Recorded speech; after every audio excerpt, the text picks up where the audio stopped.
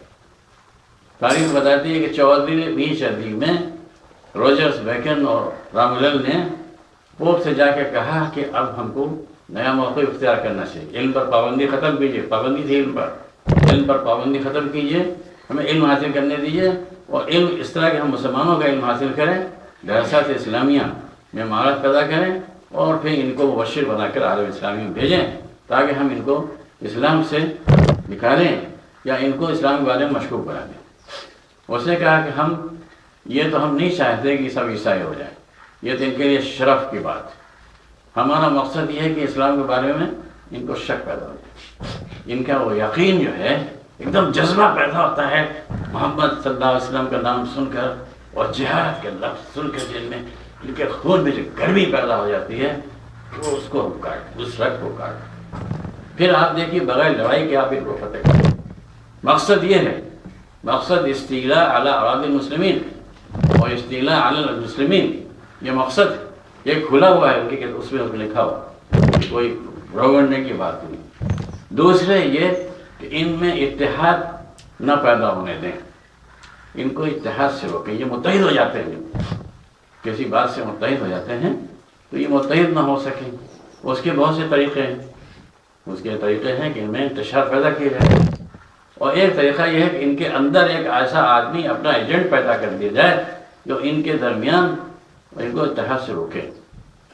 تو اس کی دو شکلیں انہوں نے اختیار کی، ایک تو اسے اسرائیل یہ قائم ہو گیا، یہ اسی کی اسی خواب کی یا اسی وصیت کی تکمیل۔ اسرائیل لوگوں کو ڈراوا تھا لگتا ہے، اس کی وجہ سے وہ اس نے کسی سے معاہدہ کر لیا، اس نے کہیں فساد پھیلا دیا، کسی کچھ کر دیا، یہ کام اسرائیل کر رہا ہے۔ یورپ پوری اس کی تائید کر رہا ہے۔ کیوں یورپ تائید کر رہا ہے؟ عیسائیوں یہودیوں میں سخت عداوت رہی ہے۔ یہودیوں نے عیسائیت کے بارے میں، اسلام کے بارے میں نہایت نامناسب الفاظ استعمال کیے، اور صلیب تک پہنچانے میں یہودیوں کا حصہ ہے، یہ حقیقت ہے۔ اور ہمیشہ ان میں لڑائیاں رہی ہیں، کشمکش رہی۔ اب ان کے یہودیوں کے محافظ بن گئے ہیں عیسائی۔ کیسے محافظ بن گئے؟ ان کا گناہ معاف کر دیا پوپ نے، اور ان کو گود میں لے لیا ہے، بچہ جیسے ہوتا ہے اس طرح گود میں یورپ نے لے لیا یہودیوں کو، اور ان کی پوری حفاظت کرتا ہے۔ ہر روز امریکہ ضمانت دیتا رہتا ہے کہ ہم آپ کی حفاظت کے ضامن ہیں، اور اس میں پورا یورپ متحد ہے، اس میں کوئی اختلاف نہیں، باوجود سے کہ وہ عیسائیت میں مختلف ہیں، آرتھوڈکس ہیں، کیتھولکس ہیں، پروٹسٹنٹ ہیں، اور کیا کیا فرقے ہیں، ان میں آپس میں عداوت ہے، یہودیوں کی محبت میں وہ متحد ہے۔ تو یہ اس کا بڑا سبب یہ ہے کہ مسلمانوں میں انتشار، تفرقہ اور الجھن کا سبب یہ اسرائیل بنا ہوا ہے۔ ایک یہ دوسرا جو ایجنٹ ہے وہ لوگ ہیں جن کی مغربی ماحول میں نشت ہوئی ہے۔